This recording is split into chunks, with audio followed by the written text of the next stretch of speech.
Support comes from Gemma, architects, planners, and designers seeking to bring joy to their clients and communities. Details at gemastl.com. This is St. Louis on the Air from St. Louis Public Radio. I'm Sarah Fensky. Could members of the city's Police Oversight Board get into legal trouble for providing oversight?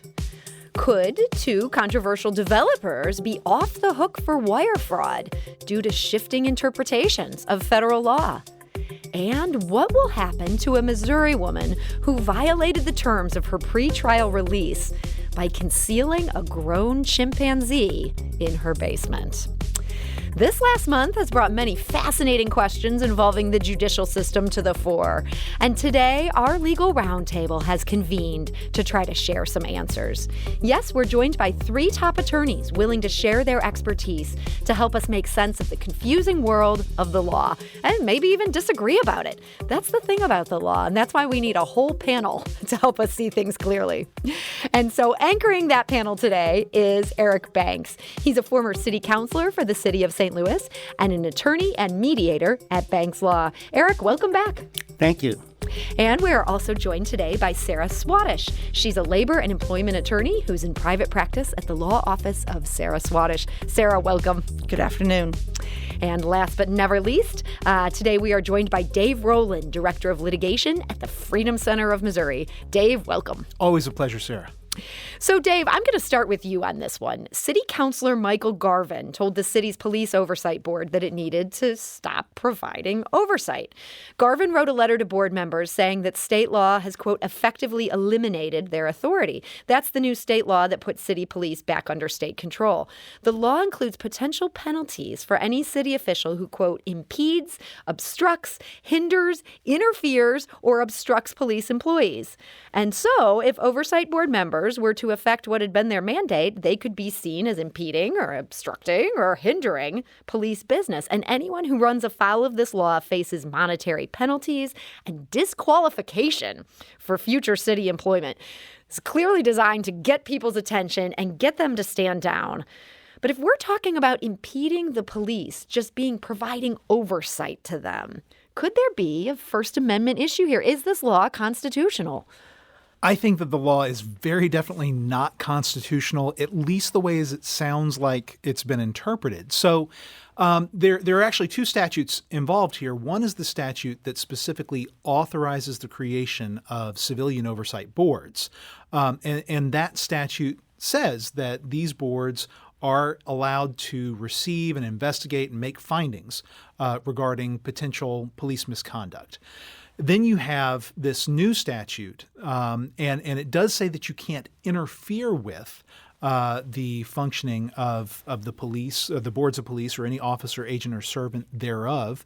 But if we're going to interpret that as meaning you're not allowed to gather information and then publicly share information, that seems to be a pretty blatant violation of not only the First Amendment, but also Article 1, Section 8 of the Missouri Constitution, which goes over and above what the First Amendment allows in terms of citizens sharing information with each other.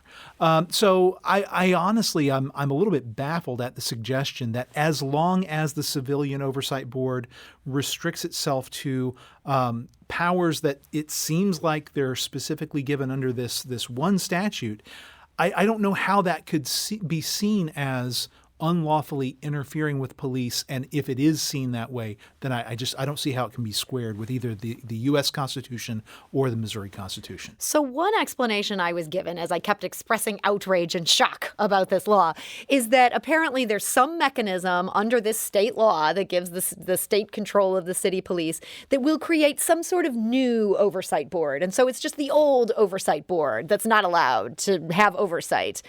Would that mitigate things from your point of view, or could there still be a legal challenge to say, hey, you're telling us not to interfere, we can interfere? Well, I think I wouldn't consider what the Oversight Board does as interference. Sure. I think Same. that's yeah. So I'm not familiar with the statute that potentially sets a different set of authorities for a new oversight board. But the whole premise of an oversight board is that you gather information about complaints and you look into them and then you report your findings. And so as long as that is what we're talking about, gathering information and then reporting findings, I don't see how that can be construed as interference. Now, it might be different if the board took it upon itself to try and admonish or somehow penalize officers that were found to have acted inappropriately. But if it's no more than just a finger wag, just a public revelation of, hey, we think that this person actually did this thing that we think was inappropriate, I mean, that's just sharing information. And not only is it sharing information, it's pretty important information.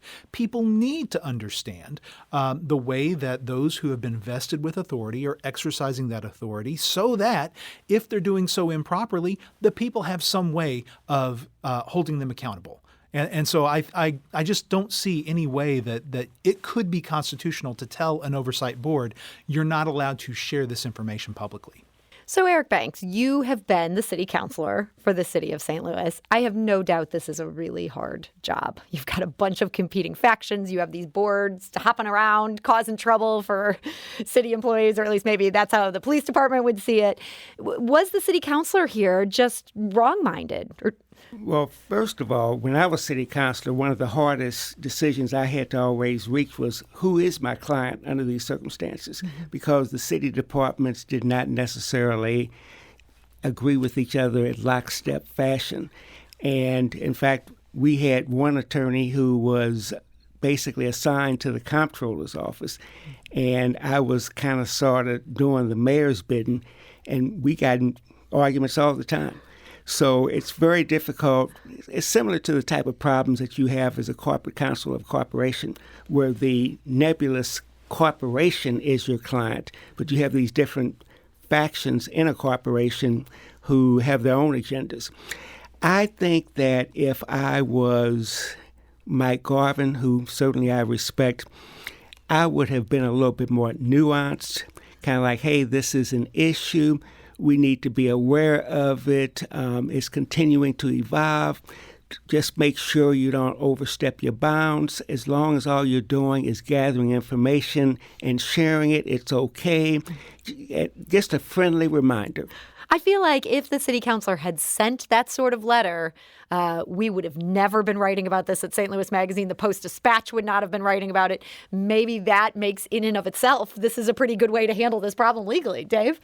So the one other thought that I have here is we found out just a few weeks ago that with this transition of the police department to state control, apparently the Attorney General's office is going to be taking over the legal representation of the police department. And so it may be that what Mr. Garvin actually intended was to caution the people that he sees as his clients about the potential approach that the Attorney General's office might take. So it may not be that Mr. Garvin actually thinks that the Oversight Board might do something wrong, but he thinks that the Attorney General's office could construe what they're doing as being wrong, and he's trying to wave a flag letting them know. Again, I don't know exactly how the Attorney General's office is going to handle its new responsibilities regarding the police department. But I think that if they tried to go after any of the members of the Civilian Oversight Board, I think that would be extremely concerning. I think there'd be a huge outcry. Sarah Swatosh. Right. I think Mr. Garvin decided, not my rodeo, not my clowns. There are whispers in the counselor's office that they are tired of defending the St. Louis Police Department, and the counselor's office said, good riddance. They are happy to have the state come in and defend the police department. And so I think he says to himself, great, I can wash my hands of it. And that means from beginning to end. But I would agree with the table here. The statute was enacted in 2000, and it says that the city may establish a civilian review board, and they have the power to receive, investigate, make findings and recommendations. That statute hasn't been rescinded, and that statute certainly doesn't suggest any interference. It's making and publishing information. So if someone were to make and publish this information and Attorney General Andrew Bailey came after them for, how dare you shame the cops, that is interfering. Do you think pro bono attorneys would be lined up to try to represent these people? The Freedom Center's website is mofreedom.org. If you want a potential case to be submitted /help, by all means, please reach out. And I'm almost expecting a writ of mandamus against the city to say, hey, we have a civilian oversight board. It's enacted by ordinance, by city ordinance. We have it by statute. He can't terminate the civilian oversight board. Mr. Garvin cannot terminate on his own. We have it, enforce it. So I'm almost waiting for a writ from somebody. So you think they need a lawyer right now? We don't have to wait until somebody is charged under this or held accountable under this. Well, I think a citizen of the St. Louis City could, or even a victim of a potential victim of some abuse, some police abuse. And a writ of mandamus, that just allows the citizen to get in there? So a writ of mandamus is basically a lawsuit that says, hey, please force the government to do what the government is supposed to do. And so in this situation, we have a civilian oversight board by statute, by ordinance. And if Mr. Garvin tries to abolish the board, I think somebody could come forward with a writ mandamus and say, no, this is still on the books. It needs to be enforced. This oversight board still has power. So if you have a question or comment for our panel of attorneys, you can call us at 314-382-8255. That's 382-TALK. You can also send us a tweet at STL on air. Eric Banks, hearing this analysis, I'm starting to understand what a truly thankless job it must be to be city councilor. You come up with here's your advice to this board, maybe not phrased as delicately as Eric Banks would phrase it. But the next thing you know, a citizen could be striding forth with a writ of mandamus. We used to call it choose your plaintiff, because every action we took, somebody was going to be mad at us. And many times those people would have the wherewithal to bring a lawsuit. So choose your plaintiff. I find it disheartening that the city councilor would currently think choose your plaintiff instead of choose what's right. You make an excellent And I don't want to pick on Eric for that, but if that's the mentality in the current councilor's office, I would be sad. So we're talking today to our Legal Roundtable. That is attorney Sarah Swatosh. We're also joined by Dave Roland and Eric Banks. We need to take a quick break, but when we come back, we're going to talk about another matter involving the city, the Constitution, and a pair of super controversial developers. And later, I promise, we will get to the latest involving Tanya Haddox, the anti-hero of HBO's Chimp Crazy. This is St. Louis on the Air on St. Louis Public Radio.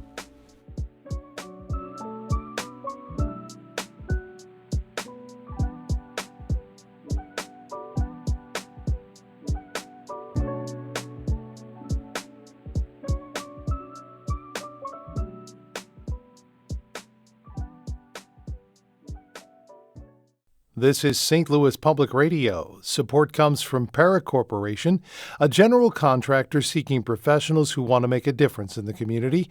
More at parrott.com/careers. Welcome back. I'm Sarah Fensky. I'm here filling in for Elaine Cha because this is my favorite day of the month. This is the Legal Roundtable, where I get to convene some of the most smartest and interesting lawyers in town who do a lot of homework to answer all of our legal questions. It's a dream. People would pay $100 an hour, hundreds of dollars an hour to have this level of expertise. And here it is coming over the airwaves. And today, that panel includes Sarah Swatosh, a labor and employment attorney. She's in private practice at the law office of Sarah Swatosh. We're also joined by Dave Roland, director of litigation at the Freedom Center of Missouri, and Eric Banks, a former city councilor for the city of St. Louis, an attorney and mediator at Banks Law. Our phone lines are open. If you have a question related to what our panel is talking about today, you can call us at 314-382-8255. That's 382-TALK. You can also send us a tweet at STL on air. And speaking of those phone lines, I understand Brian from St. Louis is on the phone and has some thoughts to share. Brian, hi, you're on St. Louis on the Air. Well, hello, and thank you very much. Eric and I were assistant circuit attorneys for George Peach back in the day at the same time. I was an associate city councilor for the city of St. Louis when Jim Wilson was the city councilor and Vince Shamer was the mayor. My recollection is the city is self-insured and pays the freight for whatever damages are incurred in civil actions for the St. Louis Metropolitan Police Department. For that reason, I think there's no reason for the city to step away from being legally involved with representation for the police or the Board of Police Commissioners, because whatever the Attorney General's office does, the city pays the damages, Brian, not the state. Yeah. Brian, you make a really good point here. My understanding of this is that the state has to pay some very small amount of damages, and it's capped so low that it's clear we're going to blow right through this. I'm recalling something like $2 million or $3 million for both St. Louis and Kansas City. And if I have that detail wrong, I got to apologize to the listeners out there. But it was much lower than what the city paid out last year. So, Brian, you're saying the city councilor's office needs to be involved in advising, even if they're not directly assigned to represent these cases? Well, that would be my view. I still live in the city. I've lived in the city since '89. And yes, whoever pays the piper calls the tune. Brian, thank you for that comment. That's really interesting. That also could get pretty complicated because you have the Attorney General's office that has a clear point of view, not always the same as the city's point of view. Can these two sets of lawyers interact? Eric, former city councilor. Sure, it happens all the time. It's kind of like a three-legged stool where you have the city and the state of Missouri as two of the legs and the underlying issue being a third leg. And lawyers work out those types of differences of opinion all the time. So that's hopeful. Brian, thank you so much for that call. That was an interesting perspective to share there. I'm going to switch gears here. Here's another matter that involves the city. Now, in this case, it's two of the most prolific and notorious developers in recent years. This is Vic Alston and Sid Chakravarti. They're known for Citywide, STL, Aspriant. They seem to change their names frequently as bad publicity has followed some of their developments. They did a lot of multifamily housing a few years back. Well, now they face charges in federal court of wire fraud and defrauding the city program that required developers to use a certain percentage of minority contractors. So Sid Chakravarti, one of these two brothers, business owners, had a new lawyer make an appearance in the federal courthouse in St. Louis this past month. This guy is Brad Bondi. He's an attorney with the firm Paul Hastings. He's also the brother of Attorney General Pam Bondi. And it's lawyers under Pam Bondi who are bringing this case. The Post-Dispatch broke this story. They had an expert at Washington University Law School who said, yeah, this is a conflict here. Sarah, what do you think? I agree. I think it's a conflict. Mr. Bondi, Brad, is not entering on some sex trafficking case or some murder case. This is a attack on St. Louis's DEI, minority bidding. And as we all know, that is a pet peeve of President Trump, this DEI affirmative action that companies or cities want to do. I think Brad has absolutely entered because it is his sister and he wants to peddle influence. And she should be recused or there should be a special prosecutor. I'd love to see a special prosecutor step in. Boy, that would be exciting and probably a national story. I doubt that'll happen. I doubt that'll happen as well. Eric, do you share Sarah's skepticism on this one? Well, I believe that it is ethical, but I don't believe it passes the smell test. And all money's not good money. So if they had brought this opportunity to me, I would say, well, I'm not taking any stand on the merits of your position one way or the other, but my sister is Attorney General. It may give a bad look for you, for me, for everybody. So with your permission, I'll just sit this one out. Yeah. Apparently, the good brother did not think that way. But you're saying you don't think it's unethical. Like, technically, he's not going to get in trouble with the bar, say, for violating ethics laws here. I don't ethics think rules. so. Dave? So for listeners who aren't familiar, we do have some restrictions on cases that we can be part of as attorneys. And one of those is if there is a relationship with someone on the other side where it raises the possibility that there might be improper sharing of information that might compromise your client's position. And that's one of the circumstances where you're not supposed to represent the potential client in that situation. So if we were talking about a husband and wife duo, then I think very clearly you might have the implication that improper information could even inadvertently be shared. With brother and sister, unless there was evidence that they had an unusually close bond and that they regularly shared information about their clients with each other, I think it's a lot harder to make the argument that this would be ethically prohibited. But I think Eric definitely raises an appropriate question about the optics of the entire thing. And what concerns me most about this is that with this current administration, there seems to be at least a very clear implication of pay for play, right? And as long as someone is willing to shell out money to the right people, then they can find themselves off of legal hooks. And so I don't know that that's going on here. I'm not accusing that anybody of doing something improper here, but that certainly seems to be the appearance that is given, and especially if ultimately these companies are let off the hook here. I think that might well be something that people carry away, whether or not it is an accurate understanding of what's actually happening behind the scenes. Certainly, this is the appearance I have at this point as a layman reading this case. Sarah? I don't think we need to prove that the Bondis are the Lannisters. Right? I don't think we have to go that far. Is that a Game of Thrones reference? It's a Game of Thrones. Okay, The siblings I'm with you. who I were follow. more than friends.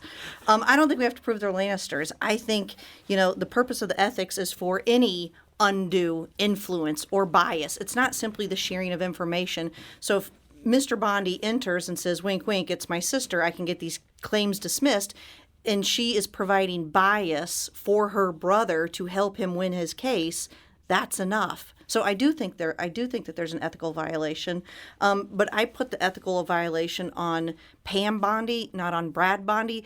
I think criminal defendants have the right to pick any lawyer they want, and they are a criminal defendant. I don't think we should begin interfering with criminal defendants' right to choose their lawyer. I think the government needs to choose the proper prosecutor, and she would not be the proper prosecutor. And maybe in this case, they could shield the St. Louis prosecutors from the influence of the DOJ, some arrangement like that. If we can't get a special prosecutor, which I do love that idea. Yeah, I love the idea. I mean, you would love to shield them, but I don't have any faith that would happen. I'm skeptical, but that's how I think it should work. So there's a second component of this representation that I find very intriguing. Brad Bondi is making the case that it is unconstitutional to prosecute these guys for wire fraud because the program they allegedly defrauded, he says, is unconstitutional. There's a quote here where, if the government proceeds with this prosecution, it will be endorsing these discriminatory programs in direct violation of President Trump's executive order. Once again, invoking Pam Bondi's boss and making this conflict seem more apparent to those of us who don't know legal ethics. Is it possible, Dave, if this program is unconstitutional, I guess, can you be found guilty of defrauding an unconstitutional program? I think yes. So I think that the question of whether the defendants committed fraud is separate and apart from the question of whether the program itself is constitutional. Now, I do think that there's an interesting question about what courts would say about whether the program is constitutional. The U.S. Supreme Court fairly recently struck down preferred admission programs in colleges and universities, effectively saying that the rationale of increasing diversity is no longer valid under American law, under either the 14th Amendment or civil rights laws. But I do think that there's a very interesting question in this particular situation because courts have also said that you are allowed to you are allowed to engage in some level of corrective behavior where you were trying to remedy the badges and incidents of slavery. And so, as I understand it, there was a significant amount of research done about the impacts of segregation and slavery in the city of St. Louis. and that influenced the decision to have this program. And so I think that there's a very reasonable argument to be made that perhaps this specific program and the rationale that was used to justify it might pass muster, even in light of the Supreme Court's recent holdings. But just because there's a very reasonable argument to be made, I don't want anyone to suggest that I'm thinking that the U.S. Supreme Court majority is actually going to buy that argument. I think it's a good argument.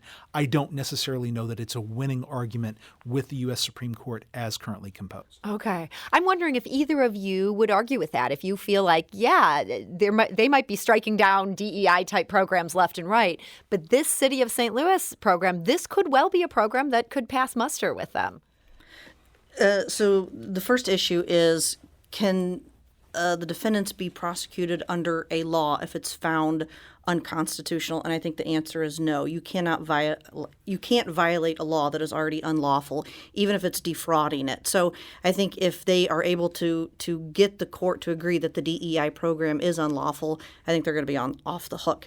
But that leads me to the second question: is it unlawful? Is it unconstitutional? When the courts are examining is a law unconstitutional, they have three standards of review: strict scrutiny, intermediate scrutiny, and rational basis.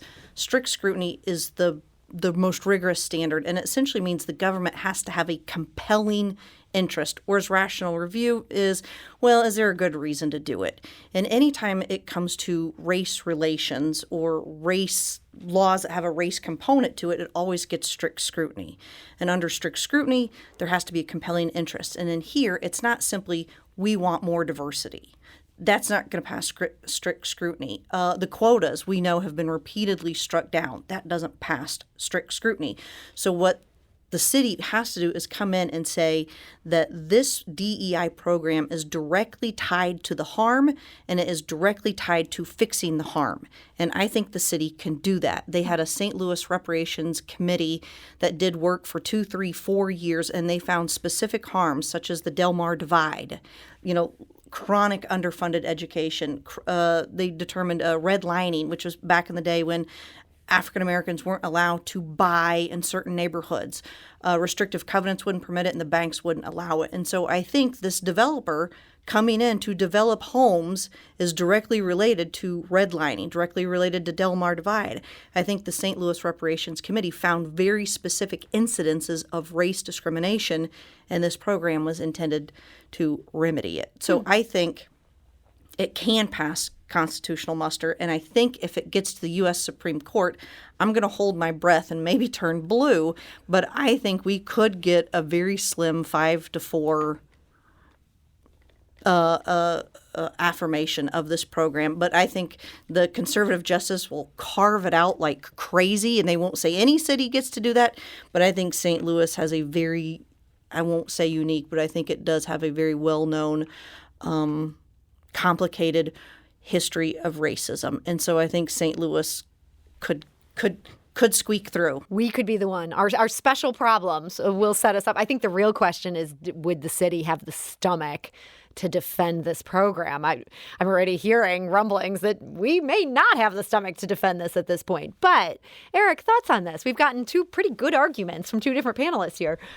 Well, the jury is still out regarding Kara Spencer, but she has not done anything to me to suggest that she's prepared to challenge these machine guns firing at her from on top of the hill. And I think if it were me, if it was my decision to make, I would dismiss the lawsuit and then wait. You would dismiss this prosecution? I would dismiss this prosecution and then wait. I'm reminded of what Richard Nixon was told by John Mitchell, who was the Attorney General of the United States in 1972. Richard Nixon asked, "What should we do about this Black Panther Party?" And John Mitchell's attitude was, give them a federal grant, and 3 years later, we'll audit them. If these fellas... Boy, Nixon and his folks, they were Machiavellian. Yes, and I don't know what that says about me to be quoting. Yes, Eric. But anyway, they're going to mess up again, and then you'll have a better basis to go after them if they mess up again. And if they don't mess up again, Well, I don't believe that that's going to be the case, but that's good public policy. Yeah, maybe by then we'd have a different attorney general and their defense attorney would no longer have a direct line. Not insinuating this is a Lannister-style phone line. Not at all saying that. Sarah, thanks for introducing that thought to our panel. I want to talk about one other case here, and this has to do with abortion, perpetually a subject for this legal roundtable because it's always being litigated. It is always being challenged. Right now, it is going back to the Missouri Supreme Court, and that's due to a revised ruling by Jackson County Circuit Court Judge Jerry Jung. The court struck down her previous ruling, saying she'd used the wrong standard. Now Attorney General Andrew Bailey wants them to strike this one down, too. So, Dave, you feel like this could be a really important case, and that's even beyond when we're talking about reproductive rights in Missouri, which obviously a lot of people are going to be watching what the Missouri Supreme Court does on this one. What are you going to be watching in addition to that? So what's really interesting to me about the way that this case is currently set up is we actually don't know for certain that it's going directly to the Missouri Supreme Court. The Attorney General's office asked the Missouri Supreme Court to accept a brand new type of appeal that state statute has just created. So effectively, if a lower court says that they're going to enter an injunction against the enforcement of a state law, the Attorney General's office and only the Attorney General's office has the ability to pursue what's called an interlocutory appeal. It means you get to appeal a discrete issue before the rest of the case has been dealt with. And normally you don't get to do that in Missouri. So this is a brand new state law? Relatively new state law within the last couple of years. This is to my knowledge, this is the first time it's been tested. And so when the judge in Kansas City sent out this new injunction, the Attorney General's office went to the Missouri Supreme Court and says, we want you to review this. And the Missouri Supreme Court said, honestly, we're not sure we're the right court. Now, under ordinary circumstances where you have a court that has said a law is unconstitutional and issued a firm final judgment, then you do, in fact, go directly to the Supreme Court. But what the plaintiffs are arguing here is that the circuit court, the court in Kansas City, did not definitively say that the law is unconstitutional. She just said, the judge said, we think that it is likely that I'll ultimately decide that it's unconstitutional, which is why I am now preventing its enforcement. And so the plaintiffs are saying, well, saying that it's likely that it's unconstitutional is very different from saying that it is unconstitutional. And because that question is not currently at issue, you have to go to the Court of Appeals instead of the Missouri Supreme Court. And honestly, we don't know which way the Missouri Supreme Court is going to decide when it comes to which court is the proper venue for this appeal. Like I said, first time that this particular statute has ever been tested. And so it becomes like this a bellwether case as far as how all courts are going to deal with this kind of issue going forward. Both sides just provided their written arguments to the Supreme Court a couple days ago. And so hopefully we'll have some guidance from the Supreme Court within the next couple of weeks. But as of right now, it's an open question. Will the Supreme Court say, yes, this kind of appeal comes straight to us, or will they make it have a stop at the Court of Appeals first? So basically the question of, do they get a fast track? Right. It sounds like right. Dave is on the edge of his seat. Sarah, is this one that has you staying up at night? Like, are they going to get this ability to have these interlocutory fast tracks? It doesn't keep me up at night, and my pragmatic gut says they're going to smack it down. They don't want every time the Attorney General's clutching his pearls to be running straight to their courthouse. I think they're going to say, slow your roll. You're not any more special than anybody else. You know, go through the process like everybody else, get in line. No fast passes at Disney to the Supreme Court. Was this state law specifically intended to give them a fast pass to Disney? Is that part of the thinking? Well, so the Missouri Constitution does say that when you have a judgment that challenges the validity, or a decision that challenges the validity of a state statute or a provision of the state constitution, that appeal does go directly to the Missouri Supreme Court. And so if we were talking about a final judgment, unquestionably this case goes directly to the Supreme Court.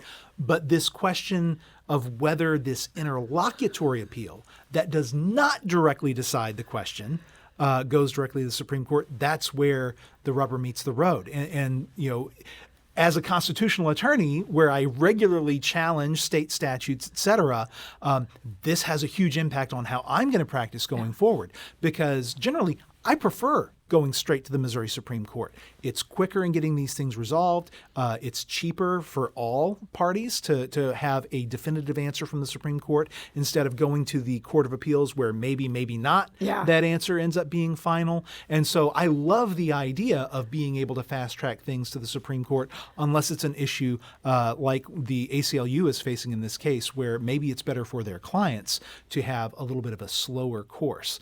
So that's why the ACLU is fighting the issue the way that they are, at least I believe, is because they perceive it as being better for their clients, definitely in this case, to go kind of the long way around instead of going directly to the Supreme Court. Sarah, you also made an interesting observation when we were speaking earlier where you said the Attorney General keeps losing in Jackson County. This is now like a pronounced trend.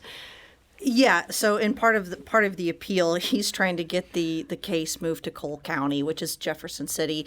I think that's his home turf. That's where he's comfortable. He probably knows the judges. It's a different venue. It's a different population. It's different judges. He's getting a WWF beat down in Kansas City on almost everything. He wants to get out of there. So he's trying to move it to the center of the state. Interesting. So, Eric, Sarah's prediction here is that the Missouri Supreme Court does not want to give Andrew Bailey the fast pass. They don't want to open the door to endless pearl clutching. Do you think she's right in that analysis? I think she is.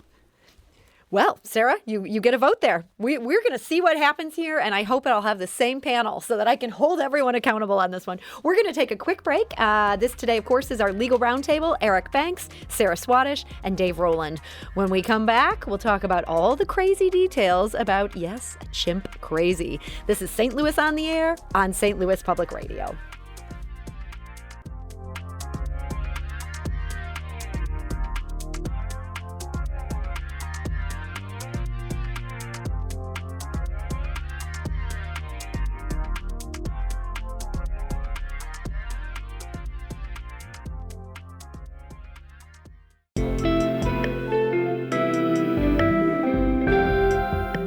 The Gateway brings you the day's news each weekday from around the St. Louis region and the state capitals in Jefferson City. Our schools are accredited.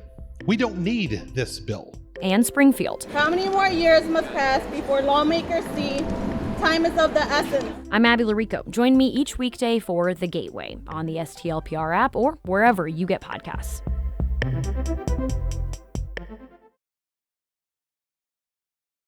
Welcome back. I'm Sarah Fensky. I'm the executive editor of St. Louis Magazine. I am sitting in today for Elaine Cha for our Legal Roundtable.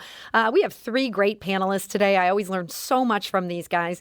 That includes Dave Roland, Director of Litigation at the Freedom Center of Missouri, Sarah Swatosh, a labor and employment attorney who's at the law office of Sarah Swatosh, and Eric Banks, a former city councilor for the city of St. Louis and also an attorney and mediator at Banks Law. Now, the case of Tanya Haddock, made famous in the HBO docuseries. I've been covering this long before HBO was even involved. And so it's always exciting to visit with an old friend who keeps getting in terrible and embarrassing trouble, and that is Tanya Haddock. So after years of civil litigation, she was charged with perjury in federal court. And that came after she was caught lying on camera, almost seemed to boast on camera in this docuseries that she was lying. So more recently, she's been blowing off court appearances, not paying down this court-ordered fine, and now it turns out she was violating a past court order by housing a grown female chimp in her basement. You can't make this stuff up, maybe unless you live in Missouri. So, Sarah, get us up to speed on this. How do you think it's possible that authorities ended up in her basement discovering the presence of this grown female chimpanzee? Sure. So in March 2025, she pleads guilty to the perjury and other charges. And sentencing hearing is set for August, but she's released on bail. In the meantime, she owes $200,000 in penalties and fines, an award to PETA, and she's refusing to pay the $200,000. And the clock is ticking, and she's never paid. And so the court says, you're disregarding our orders. Marshals, go get Miss Haddock from her house, bring her to this court. The marshals go to her house out by Lake of the Ozarks. It's Sunrise Beach. Yeah, and they enter the house and they arrest her. And then, of course, normal eyes look around the room and see monkeys. And so she has a new chimp. And chimps are apes. I got to defend our chimpanzee brethren. And so she has a new chimp in the same cage that used to hold the old chimp. And as part of the deal, pleading guilty, she's no longer allowed to have animals. I don't even know if it's all animals or just exotic animals. Yeah. So she's not supposed to have this chimp. So marshals arrest her, bring her into court, and then there's, they advise the court that she's breaching the terms of her bond because she's got these exotic animals she's not supposed to have. The judge is furious that she has this chimp and she's not supposed to. And so as of 2 days ago, she is still sitting in jail for violating her bond release. And so her sentencing is on August 7th. And I believe that under the sentencing guidelines, she's supposed to be sentenced to 54 to 60 months. And her defense attorneys are asking for probation only. But given that she's violating bond, I don't see that happening. Is that something that judges care about in sentencing? I mean, isn't bond a separate question of whether or not you're allowed to be free while you wait? I think they care deeply about it, right? Because the point of probation is I promise to be good, just give me this chance. And she's out on bond, and she's supposed to be behaving, and she's not. She's not paying the fines, and she, more importantly, has a chimp that she's not supposed to have. I mean, there's nothing about this situation that says she has learned her lesson, let's give her probation. I don't know what Judge Perry will throw at her, but I don't think it's going to be good. And we should mention Judge Perry is now the victim in this case, so it has moved over to, I believe, Judge Stephen Clark. But yeah, he, I don't think, is happy at all either. I think he will have less sympathy than Judge Perry. Oh, whoa. So she could be in some deep trouble here.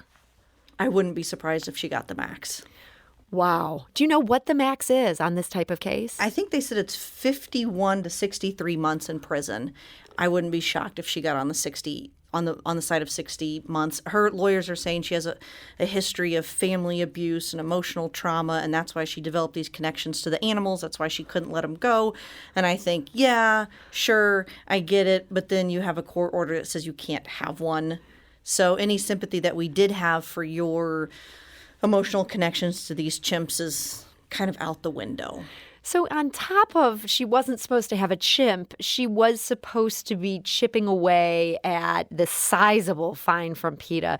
And Eric, something about this case I thought was interesting is they filed for all these garnishments in different circuit courts. This is an attempt to collect? Is that how that works?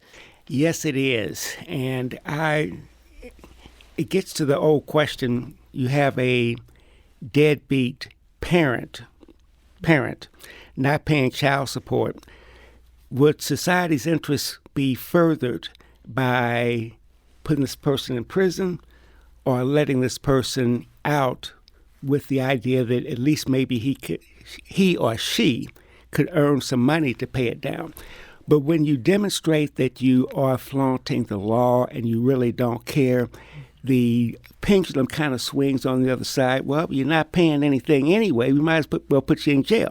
And I think that's what she's going to face. And I agree.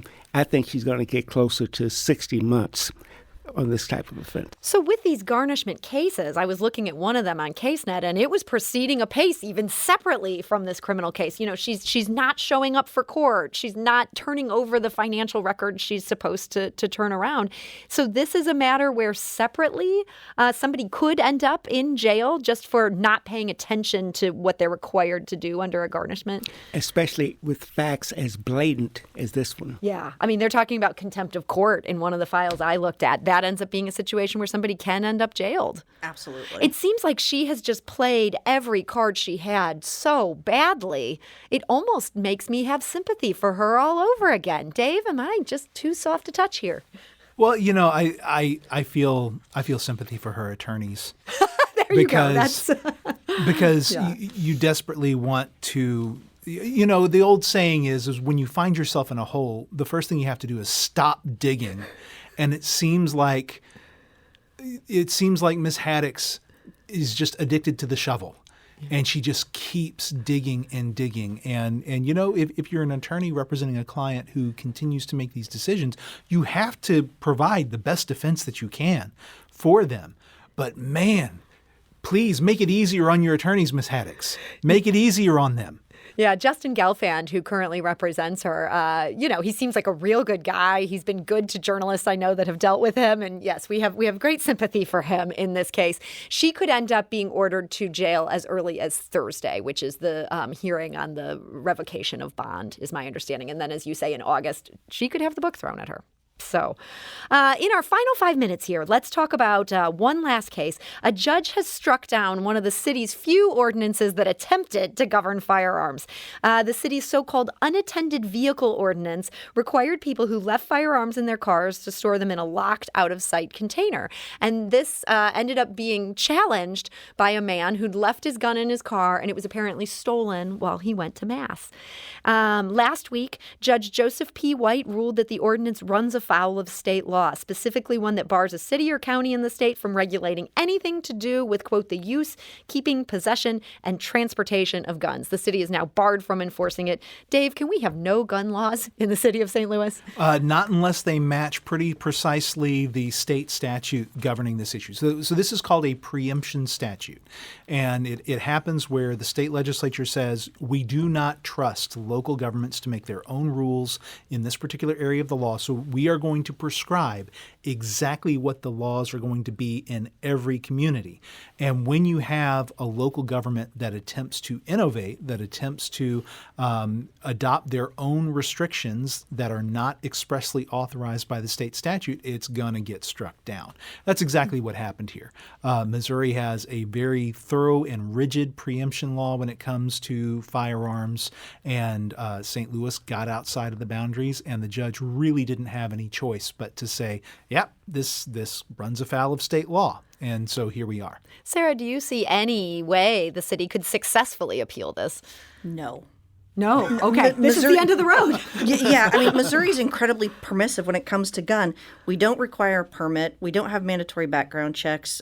We have permitless carries. We have no state registration, and we have no minimum age for possession. I don't know why the city of St. Louis thought that they would get any gun law through. I think, actually, let me rephrase that. I think Judge White left in place if your gun goes missing, you have to report it. You do have to still report it. He left that in place. But now there's no penalty if you don't. And that will probably get challenged and lose as well. Yeah.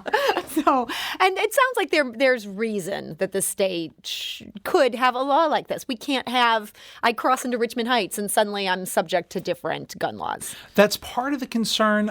It also goes to Missouri citizens have indicated a couple of times that they are very intent, that they want to protect the right to keep and bear arms. So, for example, in 2014, they passed a constitutional amendment that was at least intended to enhance the protections for this right under the state constitution. The Supreme Court ended up basically nullifying that constitutional amendment, but Missourians supported it by more than 60% of the vote. I do think that it's important, and to point out something I mentioned when we were in a commercial break, I'm actually working with the Attorney General's office in Kansas City on a similar issue because Kansas City decided to pass an age restriction on the possession of firearms, which, again, state law doesn't allow for, but also I think is potentially a violation of the Second Amendment. And so I think that for all of the losses that Andrew Bailey keeps racking up in Kansas City, I think this is going to be a win that he's eventually going to get, although that case just got filed last month. Okay. In our final minute here, I mean, I hear about they're going to have age restrictions on firearms, and I think that seems like the most common sense of things. I don't want teenagers running around with firearms. I don't know. Eric, any thoughts on that one? Oh, I agree with you. Yes. I don't want to see any teenagers running around with firearms. Don't want any 40-year-olds running around with firearms either, but... Yeah, fair. But it sounds like we can't have nice things because this is what the Missouri voters want. And Dave, we are out of time, but I'll give you the last 10 seconds. Well, it's also a question of what the U.S. Supreme Court's going to allow. And they've said that you have to point to a historical law that parallels this new restriction that they want to impose. And the fact of the matter is when the Constitution was adopted, young people were not only allowed to have firearms, they were encouraged to do so. And And so I think that is going to be, the final hurdle that almost any of these types of laws are not going to be able to clear. Well, I have a feeling we'll be talking about that case in the months to come. Dave Roland, Director of Litigation at the Freedom Center of Missouri, thanks for joining us. Thanks so much for having me. And Sarah Swatosh of the Law Office of Sarah Swatosh, thank you. You bet. And Eric Banks of Banks Law, attorney and mediator, thank you. Thank you.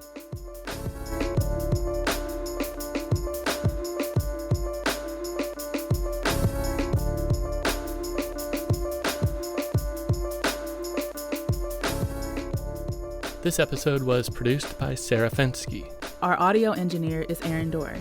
This podcast was mixed and edited by Aaron. Our executive producer is Alex Hoyer.